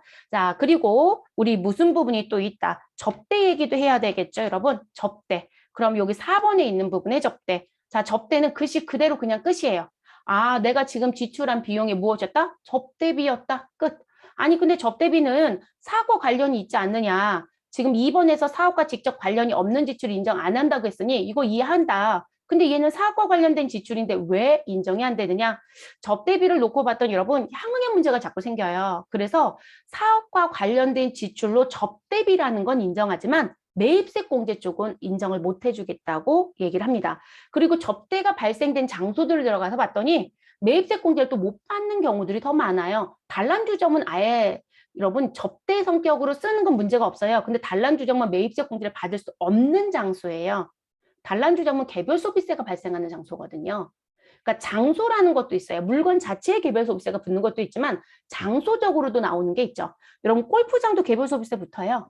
그러면 그런 데서 골프 접대했다. 단란주점에서 단란하게 놀고 내가 법인카드 긁고 왔다. 우리는 그냥 접대비 처리하면 되지만 거기 부가세가 100% 있거든요. 공제가 가능하냐? 안 된다고요. 그래서 그런 문제점이 있기 때문에 세법적으로는 접대비와 관련된 건 어떠한 경우도 매입세 공제는 허용하고 있지 않습니다. 그래서 나오는 부분. 자, 그리고 5번째, 우리 면세사업 관련된 부분. 자, 우리가 부가가치세에 대한 계산 구조를 배울 때 어떻게 배우셨냐면, 자, 내가 내야 되는 납부세액은 지금 매출세액에서 무슨 세액을 빼서 우리 사가지고 올 때 부담했던 매입세액이 있었다라면 공제가 가능한 부분을 무엇해라? 빼서 납부한다. 근데 여러분 매입세액을 빼는 걸 우리가 공제한다고 표현했는데요. 이 공제가 가능했던 건 매출세액이 있기 때문에 그래요. 매출세액이 있음이기 때문에. 그런데 면세사업자는요. 매출세액이 있다 없다? 없음이라고 했어요. 제가 그래서 영세율과 면세는 다른 관점이라고 했어요. 그래서 없음이에요. 그러면 없음이면 지금 있음이 아니라 없음이니까 우리는 여기에서 매입세액이라는 부분을 내가 사가지고 올 때 부담했던 매입세액이라는 부분을 뺄 수가 있느냐라는 걸 고민해 봐야 되거든요. 아니 여러분 없다인데 앞에다 쓸 게 없잖아요. 그럼 쓸 게 없는데 어떻게 빼요 여러분? 쓸 수 있는 게 있어야죠. 0이든 10이든 100이든 쓸 수 있는 게 있어야 뺀다는 얘기가 나오는데 아예 이 자리에 쓸 게 없다고요. 그러면 뺄 수 있는 게 있다 없다? 없다가 되는 거죠. 그래서 당신이 현재 무엇한 거 매입한 부분이 무엇과 관련된 것이다. 우리가 지금 현재 사업자 등록증의 상황을 보니 우리 회사가 소위 말해서 여기 써 있는 주식회사 배움전자가 사업자 등록증이 무슨 사업자였다? 면세 사업자였다는 거예요. 그래서 면세 사업과 관련되어 매입한 부분이었다. 그럼 공제가 된다 안 된다? 안 된다는 거죠. 그러니까 여러분 조금 더 확장하면 우리 회사가 과세 사업도 하고요. 우리 회사가 면세 사업도 한대요. 그럼 여러분 두 개를 같이 하는 사업자를 뭐라고 했죠? 우리는 겸하고 있다라고 해서 우리는 겸용사업자 또는 겸업사업자 이렇게 표현한다고 했어요. 자, 이들은 머리가 아플까요? 안 아플까요? 아프죠. 왜냐하면 매입한 것 중에 공제가 가능한 게 누구이고 공제가 불가능한 게 누구인지를 선별 작업해야 될 거 아니에요. 근데 저희는 지금 사무실 한 공간에 과세 사업과 면세 사업을 같이 해요. 근데 저는 달달이 세금 계산서 받고요. 임차료 내보낸대요. 그 임차료가 300만 원에 부가세는 별도이다. 그러면 저희는 어떻게 하면 깔끔할까요? 자, 집주인한테 저희요. 과세로 200만 원 끊어주시고요. 면세로 들어갈 게 있으니 100만 원 또 따로 끊어주세요. 그래서 세금 계산서 2장 받아서 나는 공제가 가능한 건 200만 원이고 공제가 불가능한 건 100만 원 쪽에 입력을 각각 하겠다? 그럴 수 있으면 하시면 돼요. 그런데 이런 건 사실 불가능해요. 그러면 어찌됐든 가능하다면 나눠도 된다는 거예요. 그러니까 이들의 부가세 신고가 쉽다 어렵다? 어렵다 여러분. 그래서 겸용사업자 쪽에 그 겸용과 관련된 관리를 했던 분들이 몸값이 일반적인 과세사업자보다 비싸요 여러분. 우리의 몸값이 비싸다고 하면 이상하지만 제가 왜 무역업 종사자라든지 일정 특정 부분의 종사자들이 실질적으로 다른 직종의 종사자들보다 사실상 경력적으로 인정되는 부분, 경력 인정 여부가 달라지면 내 연봉이 달라지는 거거든요. 근데 그게 달라지는 부분이 있는데 우리가 부가가치세를 놓고 봤을 때 무역업하고 이 겸용사업자는 상당히 어려운 부분들이 좀 많아요. 그럼 이거 다 관리해야 되거든요. 그러니까 어렵죠. 그럼 여기서 나오는 시험 문제는 뭐냐고요? 나 면세 사업에 매입한 거 무엇하였다? 100% 다다. 이 얘기예요. 그러니까 100% 모두 다 면세 사업에 썼다. 그러면 우리는 면세 사업과 관련된 부분에 내용들의 매입이 있다고 당연히 시험지에 써주겠죠, 여러분. 그러면 우리 이 면세 사업과 관련된 부분들은 아예 글 따라가고 끝냅니다. 시험은 고민하지 않습니다. 업무는 내가 알아서 구분하셔야 됩니다. 100%인 건 54 불공으로 입력하고 5번 사유 선택하고 그리고 100% 공제 받을 수 있으면 50일 과세로 입력하고 끝낸다. 근데 저희는 그게 섞여 있다? 그러면 안 분한다는 걸 우린 배울 겁니다. 지금은 안 배워요, 여러분. 요거는 기본적인 거 끝나고 뒤에 다시 부가세 쪽 부속조를 배울 때 안 분한다, 정산한다, 재계산한다는 걸 배울 거예요. 그게 요거하고 관련이 되어 있어요. 끌어가는 부분이거든요. 그래서 나온 부분. 자, 그리고 6번째 내용에 갔더니 뭐가 있다? 토지의 자본적 지출과 관련된 지출. 그러면 요 부분은 아예 어디부터 시작한다? 유형자산. 자, 여러분 우리 유형자산 배우실 때 뭘 배웠다? 일괄취득이라는 걸 배웠다. 자, 그럼 일괄취득에서 무엇 하겠다? 나 구건물 안 쓸 거예요. 그래서 구건물을 무엇 한다라고 하면 철거한다라고 하면 그러면 우리는 일괄취득했던 거 모두 다 무슨 처리한다? 토지. 자, 구건물 철거할 때 뭐가 나올 것이다? 철거 비용이 나올 것이다. 자, 이것도 무슨 처리한다? 토지. 자, 이렇게 배웠어요, 여러분. 자, 그런데 문제는 여러분 토지와 건물 두 개를 놓고 봤을 때 일단 토지는 면세라고 얘기합니다. 무슨 부분? 우리 토지를 매매하거나 토지 자체의 성격은 면세이다. 자, 그리고 건물은 일단 과세로 시작을 합니다. 그리고 나서 이 건물 중에 뭐가 있다? 그 중에 면세가 있을 수 있다. 이렇게 분리가 됩니다. 누구요? 우리 건물 중에 주택은 면세가 됩니다. 주택은. 그런데 더 재밌는 건 이 주택은 다시 다 면세가 아닙니다. 이 주택 앞에 매매가 붙으면 무슨 주택만? 국민주택까지만 면세입니다. 그럼 이런 국민주택은 우리 85평방미터가 국민주택이에요. 85평방미터가 넘어가는 주택에 거래가 있었다? 과세가 됩니다. 그러니까 부가가치세 10%가 붙는다는 거예요. 그래서 건물은 과세이고 국민주택에 해당되는 부분에 매매가 있으면 그 매매까지는 면세로 빠지는 거예요. 그렇게 가는 거고요. 근데 토지나 건물을 무엇하였다? 나 빌려줬어요. 그럼 임대입니다. 자, 토지에서 임대가 일어났다. 여러분, 토지 자체로는 부가가치라는 부분을 창출할 수는 없다고 했어요. 거기다 건물을 짓든지 곡식을 심든지 제가 이렇게 말씀드렸죠. 빌려주든지. 그럼 임대가 일어났으면 일단 부가가치 창출이 일어난 거죠. 그러니까 토지를 빌려주게 되면 무엇이 된다? 과세가 돼버려요. 반드시 구분을 하셔야 될 거거든요. 그래서 과세가 됩니다. 자, 건물은 어떻게 되느냐? 자, 건물은 여러분, 제가 아까 여기 국민주택이라는 표현만 면세가 된다고 했잖아요. 건물은 이렇게 얘기합니다. 너 상가 빌려주고 있니? 이렇게 얘기합니다. 아, 얘 상가예요. 라고 하면 그래, 과세야. 이렇게 얘기하고요. 그런데 상가가 아닌 게 주택이겠죠. 다른 말로 얘기하면 주택이 아닌 게 상가겠죠. 주거용 건물을 주택이라고 하니까 그럼 주거용 건물인 주택이다. 그러면 얘는 뭐가 된다? 국민주택이든 아니든 뭐가 된다? 면세가 됩니다. 그러면 여러분 지금 내가 토지를 쓰기 위해서 들어간 돈이에요. 그러면 내가 건물 얼마이고 토지 얼마이고 샀다? 근데 건물 철거하겠대요? 그럼 누구만 남아요? 나는 등기상으로 토지만 남을 거거든요. 그러니까 건물에 대한 부분 세금 계산서 받아왔어도 54 불공으로 넣고 토지 처리하라는 얘기예요. 자, 구건물 철거하는 비용 우리 토지로 회계 처리한다고 배웠어요, 여러분? 그거 뭐로 간다? 그대로 매입세 공제 못 받고요. 우리 토지로 회계 처리합니다. 됐어요? 이 철거 사업자는 다 과세 사업자 여러분. 그러니까 세금 계산서가 들어오는 거거든요. 그러니까 회계 입장으로 물을 때는 다 일반 전표 입력으로만 내는 거고 세법이 가미가 되면 이제 매입 매출 전표 다 바꿔버리는 거예요. 부가세가 들어오는 걸 바뀌는 부분입니다. 그래서 그렇게 되는 부분이 출제가 될 거고요. 그리고 내가 토지를 쓰기 위해서 들어가는 돈들 있죠. 내가 직접 땅 안 팔 거거든요. 그러면 땅을 파서 쓸 수 있는 부분으로 무엇 해달라? 바꿔달라? 그런 걸 우리가 조성한다라는 표현을 쓰죠. 그래서 조성비가 얼마 들어갔고 우리 땅을 정지하는데 얼마 들어갔고 땅을 평탄화시키는데 얼마가 들어갔다라고 얘기합니다. 그래서 평탄화 작업비. 자, 이 부분들은 모두 다 무슨 비용이다? 내가 토지를 쓰기 위해서 들어가는 돈. 그러면 요거에 대한 부분을 해주는 사업자들은 모두 다 과세 사업자예요. 그러니까 우리한테 세금 계산서 줄 거거든요. 근데 토지 취득 원가가 되니까 매입세 공제를 못 받는 거예요. 그래서 아예 부가세에서 뭐라고 한다? 토지와 관련된 자본적 지출입니다. 라고 아예 써버리는 거예요. 그래서 난 부분 이것도 참 열심히 냅니다. 모든 급수에 부가가치세가 들어가는 매입 매출 전표가 발생되는 시험은 현재 이 6번도 모두 출제해요. 기존에 세무만 냈었더라면 지금은 회계도 전부 다 출제하고 있는 부분.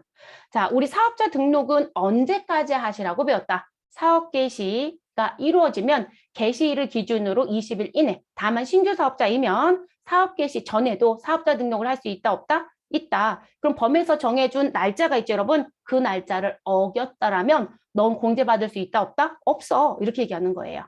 근데 이거는 부연 설명 붙일 게 있어서요. 지금은 얘기 안 하고 저희가 이론 진도가 부가세가 뒤쪽까지 못 나간 상태거든요. 요거에 예외 조항이 조금 더 길게 붙는 용어가 있어요. 그건 뒤에서 얘기를 할게요. 전산 쪽에서 내냐고 물어보시면 아니요, 안 내요, 여러분. 왜냐면 우리가 보는 시험이 다 현재 몇이에요, 여러분? 지금 봤더니 6기잖아요. 그쵸? 그럼 이거는 언제 나올 수 있는 얘기일까요? 회사의 회계 기수가 1기였을 때나 나올 만한 얘기죠. 네, 1기였을 때만 나올 수 있는 얘기예요, 대부분들. 그래서 나온 부분이고 그렇지 않으면 대부분 나올 수 있는 부분이 아닙니다. 자, 그리고 8번과 9번과 10번과 11번은 패스. 자, 요건 실제 모르셔도 문제되지 않고요. 요거는 저희가 세무급수 단계에서 부가가치세 부속 서류를 알려드릴 때 9번에 대한 키는 알려드릴게요. 11번에 있는 키도 알려는 드리지만 쓰는 분들이 거의 없어요. 근데 9번은 쓰시는 게 편해요. 그래서 이건 알려드릴 겁니다.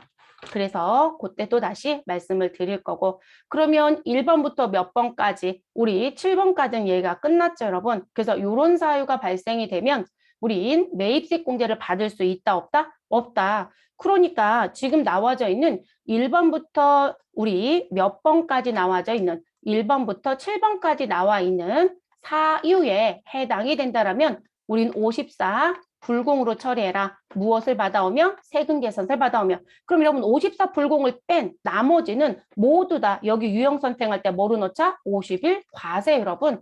그중에 세관이 발행한 세금 계산서가 있으면 55 수입인 거예요. 그러니까 여러분 회사에서 일을 하신다라고 하면 50일 과세 입력상이 훨씬 많은 거예요. 근데 시험을 6번 봐보면 54 불공이 거의 나오는 게 현실이지만 시험 현실은요. 근데 업무 현실은 아니에요. 업무 현실은 대부분 다 54 불공이 거의 주라고 보시면 되겠습니다. 자, 그러면 이제 입력하러 가보도록 할게요, 여러분. 자, 그리고 요것 때문에 일부러 맹목적으로 입력을 했었으니까 저희는 지문에 나와 있는 내용 가지고 정리를 해보도록 하겠습니다. 자, 7월 8일 날 받아온 전자세금 계산서의 작성 일자는 현재 7월 8일입니다. 그래서 7월 8일 어디에 썼을 영업부에서 사용할 자동차. 자, 이 자동차 CC는 몇 cc? 우리 1999cc. 그러면 1000cc 초과네요.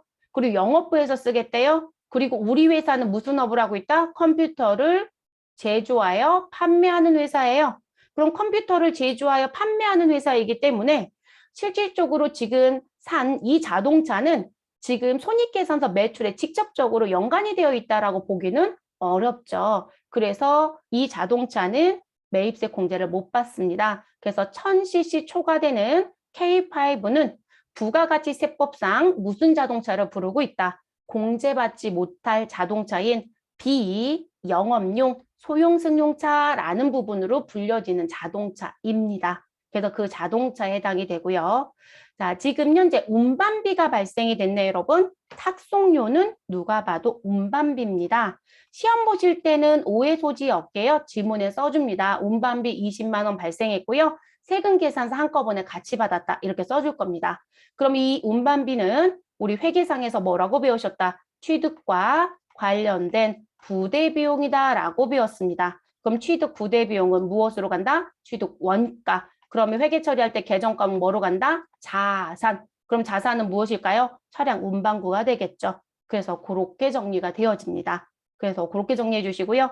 그리고 대금은 무엇을 발행하여? 전자어음을 발행하여 지급하였다. 근데 여러분, 저희 유형자산인 자동차를 구입했어요. 그럼 유형자산은 재고자산이 아닌 거죠, 여러분. 그러면 이 어음 발행에서 지급한 이 부분은 우리 지급어음이 아니라 회계 처리할 때 무엇으로 처리해야 된다? 미지급금으로 처리해야 되는 거죠. 그래서 이렇게 정리. 그래서 여러분들이 실제 시험을 보실 때 조심하실 건 우리가 54 불공사유 문제가 매번 나오니까요. 그 부분의 사유가 무엇인지. 그리고 저는 일부러 그냥 K5 자동차 세금계산서 받은 것도 써드렸고 CC도 써드렸고 이렇게 써드렸잖아요. 근데 시험은 아예 시험지에 써준다는 거예요. 비영업용 소형승용차를 구입하였다, 고쳤다, 기름 넣었다, 빌렸다, 무슨 인지 아시겠죠? 아예 그 문구를 등장시켜요. 근데 업무는 그 문구를 여러분이 알아서 판별을 하셔야 되는 거예요. 업무는. 네, 누가 판별 안 해줘요. 판별은 여러분의 몫이에요. 시험지는 판별을 해주는 게 거의 대부분이고요. 자, 그럼 저희는 다시 입력을 해보도록 하겠습니다. 그러면 지금 불공제 사유는 우리 선택을 하시면 되겠고요. 몇 번을 선택하자. 우리 비영업용 소형승용차와 관련된 구입유지 임차라고 되어 있는 3번을 선택하시고 그리고 확인 버튼을 눌러주시면 됩니다. 그리고 현재 뭘 받아왔어요? 전자세금 계산서이죠. 그럼 전자이니까 우리 아까 여 넣고 들어온 거예요. 자, 분계 부분에 가서 봤더니 유형자산을 구입했고 어음 줬으니까 분계는 뭘 선택할 수밖에 없다. 혼합. 자, 혼합은 몇 번이죠? 여러분, 우리 혼합은 3번. 그러면 하단에 차변에 누가 등장한다? 우리 원재료가 등장합니다. 근데 여러분 원재료가 아니라 뭐로 처리하는 게 맞아요? 차량 운반구. 그러면 차변란에서 엔터 하시고 계정감 코드 자리 와서 차량 운반구 208번으로 수정 입력합니다.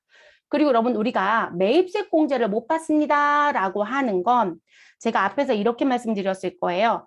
매출과 관련된 세액을 매출세액이라고 부르고 그 매출세액과 관련된 계정 과목은 우리 부칙 계정인 무엇으로 회계 처리한다? 부가가치세를 우리 미리 받아서 갖고 있는 돈이다. 그래서 부가세 예수금이라고 회계 처리하고 있다. 자, 그리고 내가 사가지고 오는 과정 중에 부담했던 세액을 매입세액이라고 한다. 근데 그 매입세액은 매출세액에서 무엇 할 수 있다? 공제받을 수 있다. 자, 공제받을 수 있다라는 건 우리 뺄 수 있다라는 표현이라겠죠. 그러면 뺄 수 있는 부분에 대해서는 뭐라고 쓰자? 우리 자산 계정인 당좌자산 부가세를 대신 냈다라고 하는 대급금을 쓰자. 이렇게 표현해 드렸어요. 이해되셨을까요? 근데 여러분 지금 내가 세금 계산서를 받아왔고 자동차를 구입하는 과정 중에 부가가치세 302만 원을 부담했지만 이 부분은 공제가 돼요, 안 돼요, 여러분? 안 되잖아요. 공제가 되는 거, 빼는 것만 부가세 대급금이에요. 그러면 이 부분은 뭐가 되는 것이다? 우리는 불공제가 됩니다. 라는 것 때문에 54 불공 선택한 거거든요.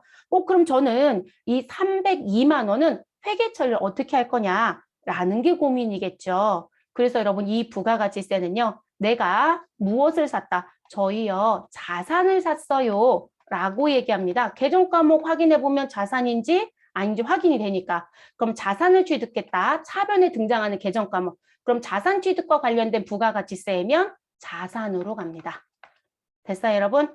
그리고 저희 이 부가가치세가요. 접대와 관련되어 있네요. 자동차를 고치는 거였네요. 그러면 여러분 그 부분은 비용이라고 봐야 되겠죠? 자, 그래서 비용이 발생한 부분과 관련된 부분이다. 그럼 무슨 처리한다? 그냥 비용 처리합니다. 그러면 접대비 금액이 3천이 아니라 3,300이 되는 거고 자동차의 금액이 3천이 아니라 3,300이 되는 겁니다. 그럼 여러분 우리 공제받지 못하는 자동차를 구입하게 되면 자산의 취득으로 보아서 자산으로 가라겠어요. 그러면 이 부분은 다른 말로 얘기하면 뭐가 된다? 취득 원가가 되는 거예요. 됐어요? 그러면 실제 회사에서 자동차를 구입하고 감가상각으로 들어가는 취득 원가는 얼마가 된다? 우리 일반적인 자산들은 3천만 원 가지고 계산을 해요.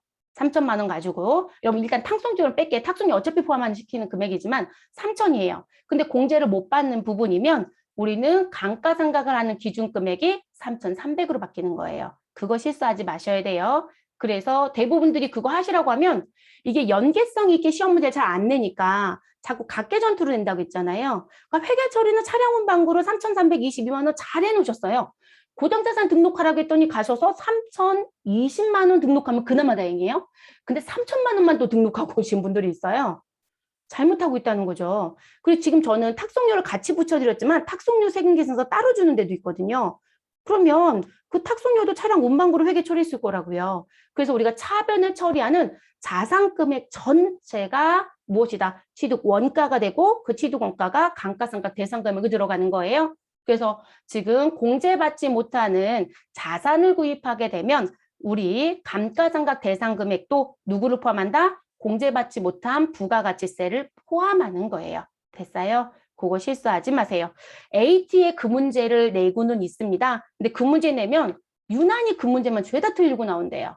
그러니까 대부분들이 지금 현재 공급가액 포커스만 자꾸 맞춰간다는 거죠. 공제가 가능했을 땐 공급가액만 보는 거고 공제가 불가능할 때는 우리 세액까지 포함한 게 취득 원가예요. 자산의 취득 원가. 그것도 반드시 기억해야 되는 것 중에 하나입니다. 지금 고정자산 등록 저희는 할 거 아니니까요. 회계 처리하고 나올게요. 자, 그래서 3,322만 원 자변에 정리시켜 주시면 되고요. 자, 그리고 대변 정리해야 되겠죠, 여러분? 그럼 대변은 4번입니다. 돈 주었다, 안 주었다? 안 주었다. 그러면 우리는 253번. 자, 어음 발행했지만 상거래가 아니기 때문에 지급어음 처리 못한다고 했어요. 그래서 3,322만 원 대변에 정리하고 마무리하시면 되겠습니다. 그래서 54 불공은 세금 계산서나 수입세금 계산서를 수취한 것 중 우리 공제받지 못할 불공제 사유에 해당이 된다라면 54 불공으로 입력해서 정리를 해달라라는 부분. 그리고 54 불공으로 입력했을 땐 어떠한 경우도 우리 어떠한 경우라고 하면 안 되겠네요. 지금 대체적으로 거의 100% 수준. 자, 100% 수준에 가깝게 우리 54 불공으로 입력한 부분은 차변에 누가 등장하지 않는다. 우리 부가세, 대급금이 등장하지 않는다. 공제를 못 받기 때문에 그 세액은 자산을 샀으면 자산의 취득원가, 비용의 지출이었다. 비용의 발생이었다. 그러면 전부 다 비용에 합산시켜 버립니다. 그래서 접대비, 뭐 복리후생비, 뭐 수선비 이렇게 정리가 되면 되겠습니다. 됐을까요? 그러면 입력은 끝났고요. 그 다음에 이제 저희가 보셔야 되는 부분은 무슨 부분을 보시자. 관련된 서류 확인해야 되겠죠, 여러분? 자, 54 불공도 뭐라고 설명드렸어요? 세금 계산서를 수취하였다라고 얘기했었죠. 그럼 세금 계산서 합계표에 집계가 돼야 됩니다. 그럼요, 전체 메뉴 눌러주시고요. 신고서 부속명세 쪽 가셔서 세금 계산서 합계표를 클릭합니다. 우리는 7월 달에 입력했으니까 조회 기간은 2기 예정인 7월부터 9월입니다. 그리고 매출이다, 매입이다, 매입. 그럼 상단에 조회 버튼 좀 눌러주세요, 여러분. 자, 조회를 한번 눌러주시고요. 그러면 데이터가 들어오겠죠, 여러분. 그래서 어디에? 우리 넘버 4번에 기아자동차 주식회사 공급가액 3,020, 세액은 320이라는 자료가 들어와져 있습니다. 됐나요? 그럼 이렇게 집계가 됐고요. 자, 그 다음 우리 어디에 가자? 부가가치세 신고서. 자, 부가가치세 신고서 열어주시고요. 우리 조회 기간은 7월 1일부터 9월 30일 예정 신고 기간. 자, 우리 새로 블록이 할 거니까 여러분 상단에 조회 버튼 눌러줍니다.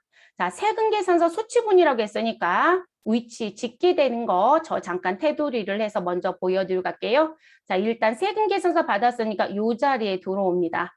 그리고 지금 현재 저희는 무엇을 사가지고 왔다? 고정자산 매입입니다. 그럼 고정자산 매입은 11번 자리에 집계가 돼야 되겠죠? 그렇죠? 그래서 11번 자리에 집계가 돼야 되고요. 그리고 나서 어느 부분에 우리 공제받지 못한다라고 했으니까 우리 16번 자리에 다시 집계가 된다. 이렇게 정리가 되겠네요. 그러면 그렇게 집계가 되는지 확인해 보도록 할게요.